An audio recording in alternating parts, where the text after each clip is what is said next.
Ada alam yang isinya nur semua. Nur semua. Nur semua, masya Allah. Indah sekali, susah untuk diungkapkan dalam kata-kata lah. Nah, Suasana hati gimana berada di alam itu? Tok menang nggak bisa diungkapkan atau bagaimana? memang susah Mas untuk diungkapin, itu susah. Walaupun dia seorang pendekar syair berdarah lah katakanlah, atau seorang puitis, mungkin nggak bisa untuk mengungkapkan dengan sejelas-jelasnya.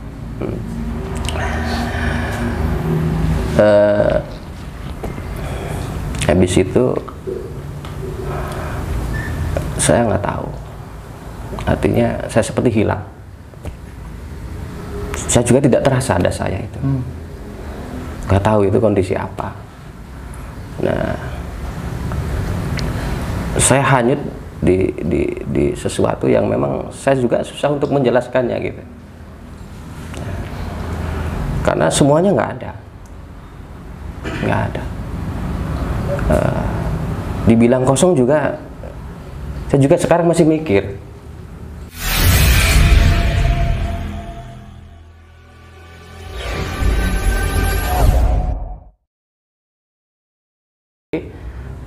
Saya ke guanya, ke Gua Saparwadi ya, Gua Saparwadi. Saya masuk ke dalamnya karena dulu saya diperintah oleh guru untuk berdiam diri sedikit lama di di gua itu, karena harus melakukan sebuah perjalanan uzlah ya dalam waktu tertentu. Nah, sampai dulu guru saya juga harus dites, 1 malam kamu harus kuat gitu. Nah, maka disitulah saya masuk ke goa, dan alhamdulillah ternyata di goa itu banyak anak muda juga yang melakukan hal yang sama. Saya tanya ke beliau-beliau, memang ada yang sudah 2 tahun, ada yang 3 tahun gitu, sampai ada yang kurus kering katakan. Banyak kan orang muda. Nah, kemudian ketika saya ngobrol-ngobrol sama beliau-beliau ini, yang memang mereka itu punya jalur torekam, dan sama juga diperintahin gurunya juga, agar melakukan perjalanan spiritual ya. Nah, setelah saya ngobrol-ngobrol sama beliau-beliau, akhirnya saya cari tempat lah, dan alhamdulillah saya cari tempat yang memang harus sepi dari pengunjung ya. Waktu itu di gua tiap hari 24 jam itu pengunjung banyak. Nah, saya cari tempat, dan alhamdulillah saya dapat tempatnya yang menurut saya nyaman. Nah, dari itu saya mulai menerapkan metode rohani yang memang guru ajarkan ke saya ya. Nah, waktu pertama itu ya sedikit susah saya cari nyaman tempat duduk yang namanya batu-batu ya. Tapi karena tekad saya terus bergelora dalam ruang hati saya bahwa saya harus bisa. Nah,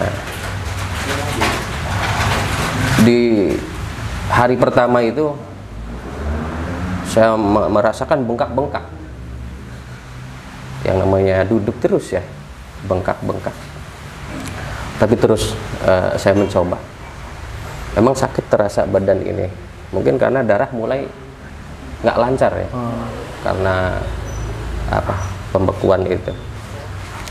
Nah, di hari kedua saya sudah mulai seperti kurang fit saja waktu itu, kurang fit.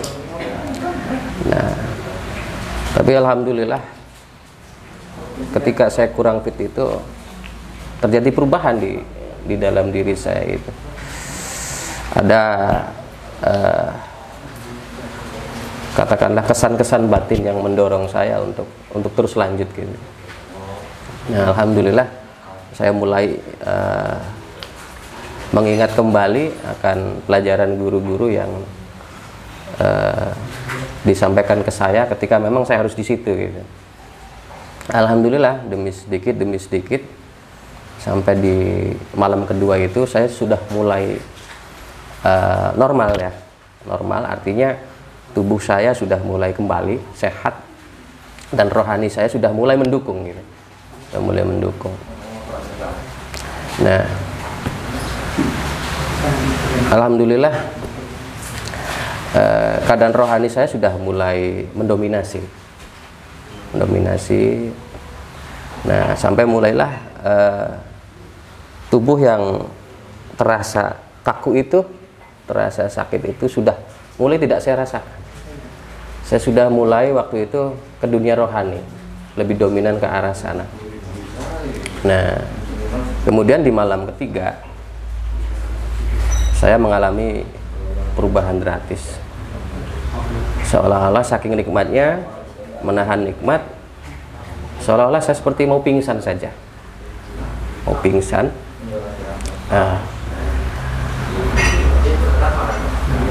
Dari kejadian itu sudah tidak ada jalan lagi bagi saya untuk pasrah sepenuhnya kepada Allah Subhanahu wa taala dan kepada guru saya yang menunjukkan agar saya harus begitu gitu. Alhamdulillah, konon menurut guru saya, ketika kamu sudah nggak sadarkan diri, berarti saat itulah kamu akan mempunyai perjalanan tersendiri. Nah, maka berserah dirilah kepada Allah agar nanti di perjalanan kamu itu bisa banyak mendapat manfaat. Nah, alhamdulillah saya sudah di 3 hari itu kesadaran saya sudah berpindah. Saya sempat bingung waktu awal-awal itu. Iya. Karena saya ngelihat saya sendiri duduk. Saya lihat saya sendiri duduk. Nah, terus kata guru juga, kalau sudah ngelihat tubuh kamu duduk, ngelihat kamu sendirilah, maka kamu berpesan, harus berpesan kepada tubuh kamu itu, kepada raga kamu, agar tubuh ini tetap di sini, tetap sehat, ya. Artinya saya izin mau pergi dulu. Artinya mau meninggalkan tubuh ini kan. Mungkin ini dalam pelajaran bisa dikatakan sebagai jisim latif ya. Jisim latif. Iya. Dan saya pun tidak tahu kemana arahnya. Saat itu saya juga bingung karena yang saya lihat itu semua sudah berbeda. Apa-apa yang belum saya lihat gitu. Apa-apa belum saya kenal. Nah, contohnya apa, Kang? Yang tadinya belum pernah dilihat sama sekali, setelah fase 3 hari itu kemudian terus jisim latifnya pergi kemana-mana, itu ngelihat apa aja contohnya, Kang? Ya, pertama memang bingung saya itu, bingung. Walaupun guru sudah ngajarin ke saya tentang martabat 7, gitu, tentang alam-alam dimensi rohani itu. Nah, walaupun sudah diajarkan, tapi yang namanya pemula ya, benar-benar. Ini tetap aja bingung. Saya bingung waktu itu. Pertama, saya seperti keliling di atas bumi ini. Saya seperti keliling. Nah, memang nggak lama saya keliling karena kebingungan ya, kebingungan.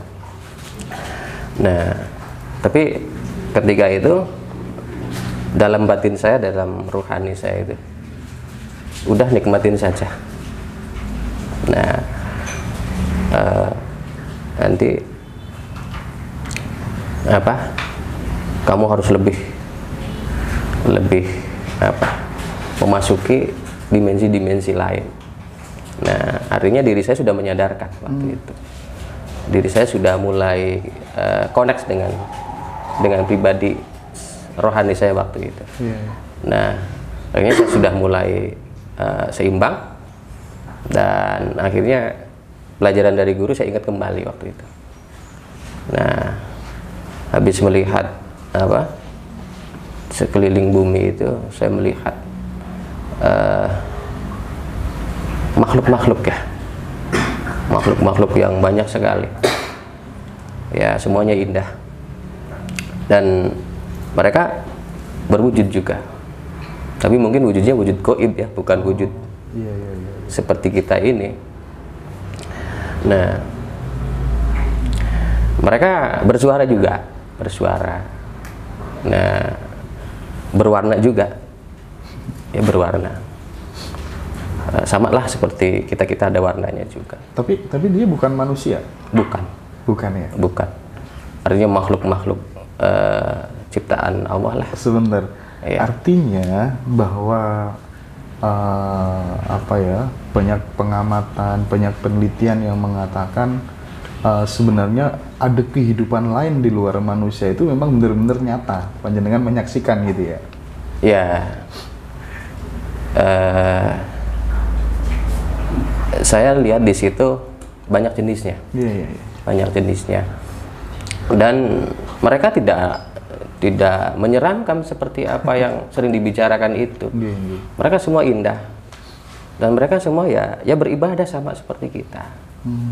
Nah, cuman ada instruksi dari guru, ketika kamu sudah ada di alam itu, tolong jangan berlama-lama, kata guru saya teh. Iya, karena punten ya, pastilah semua pejalan spiritual akan tahu memang hal ini teh, pasti tahu.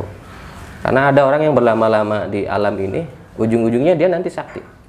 Sakti. Ya. Banyak, katakanlah sesuatu yang baru lah di kehidupannya, sehingga dia jadi sakti karena ada bantuan-bantuan dari alam itu. Artinya dari perkenalan, ya, dari hubungan-hubungan di sana itu. Yeah. Akhirnya manusia ini bisa koordinasi dengan mereka.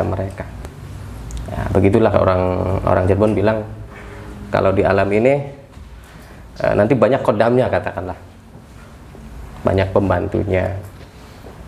Tapi kata guru saya, jangan berlama-lama di situ, karena perjalanan masih jauh ya, masih jauh.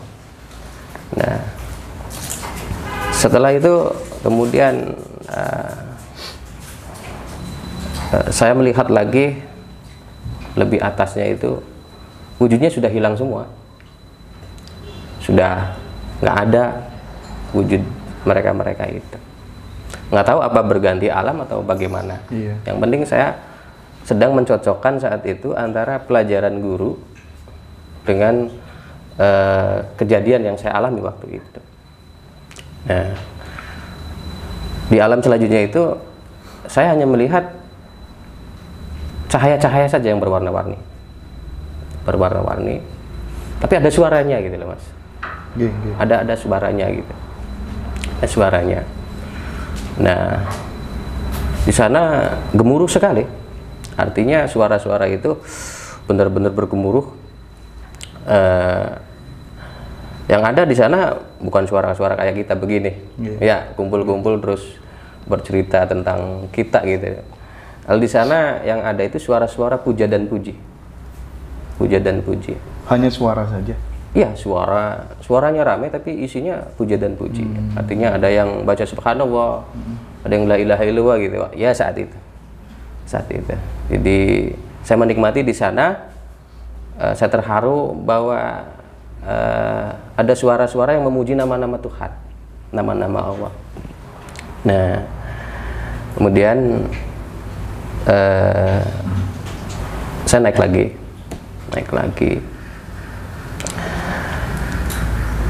Yang tadinya berwarna-warni itu jadi hilang,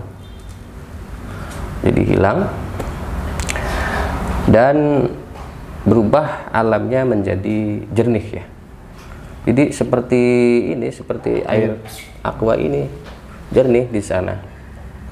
Nah, nggak ada ujungnya, semuanya jernih. Nah, saya sedikit lama di sana. Kemudian saya naik lagi ke atas. Nah, dari alam yang jernih itu berganti. Jadi seperti kristal itu. Jadi waktu itu saya seperti merasa ada di dalam berlian itu. Atau kristal ya. Luar biasa sangat indahnya waktu itu. Nah, tidak tahu saya berapa lama di situ. Karena yang saya yakini waktu perjalanan di dunia dengan perjalanan spiritual itu memang berbeda. Ukurannya berbeda. Nah, sehabis saya di sana, kemudian saya merasa naik lagi dan semuanya hilang menjadi cahaya. Menjadi cahaya. Nah, cahaya yang tak berujung. Ya, Masya Allah. Ketakjuban saya waktu itu sampai sekarang melihat ketika saya di Gua Pemijaan sampai sekarang masih terngiang-ngiang ya. Masih terngiang-ngiang, luar biasa. Ada alam yang isinya nur semua. Nur semua. Nur semua, Masya Allah. Indah sekali, susah untuk diungkapkan dalam kata-kata lah. Nah, suasana hati gimana berada di alam itu? Tau menang nggak bisa diungkapkan atau bagaimana? Memang susah Mas untuk diungkapin, itu susah. Walaupun dia seorang pendekar syair berdarah lah katakanlah, atau seorang puitis, mungkin nggak bisa untuk mengungkapkan dengan sejelas-jelasnya.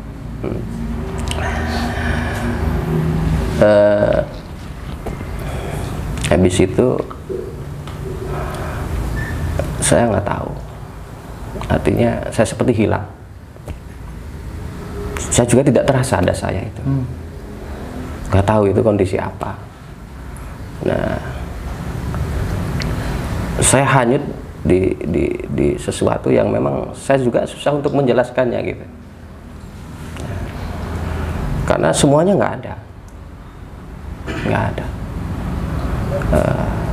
Dibilang kosong juga, saya juga sekarang masih mikir sekarang gitu. Karena memang saya nggak ada memang. Jadi tidak merasa saya ini dohir yang waktu di gua itu ya, atau merasa saya itu rohani saat itu.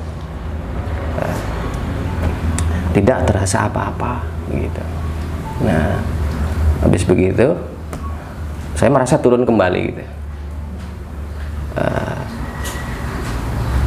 Karena saya lebih senang di alam cahaya itu, saya berlama-lama di situ. Saya berlama-lama meneliti kembali, mendalami kembali gitu. Nah, habis itu ya turun kembali di alam yang seperti kristal itu. Nah, saya juga sedikit mendalami di situ. Ya sampai sekarang juga ya masih ingat lah. Nah, turun lagi ke alam yang jernih. Nah, yang jernih. Kemudian turun lagi di alam yang tadi tuh, yang ada warna dan puja dan puji itu ya. Nah, turun kembali di alam yang ramai itu, yang serba punten ya, serba goib itu. Nah, kemudian saya mulai melihat tatanan bumi ini gitu. Tatanan bumi ini. Nah, baru saat itu saya dibangunkan. Nah, saya juga nggak kenal sama beliau. Beliau hanya membangunkan saya, kemudian titip pesan ke saya gitu, agar apa yang telah diperlihatkan, apa yang telah diperjalankan pada saatnya nanti harus diajarkan kepada siapa saja dengan ikhlas, tanpa ada rasa yang bagaimana gitu.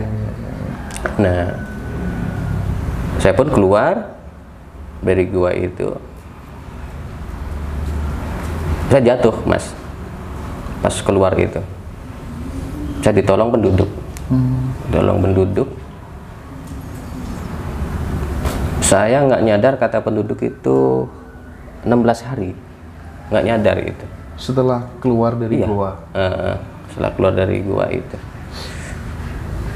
Kebetulan di sana sudah biasa lah orang yang sekitar itu. Ketika ada orang yang keluar dari gua karena bertapa, dia sudah bisa cara katakanlah menyadarkan gitu ya. Treatmentnya seperti apa sudah hafal kan? Iya sudah hafal.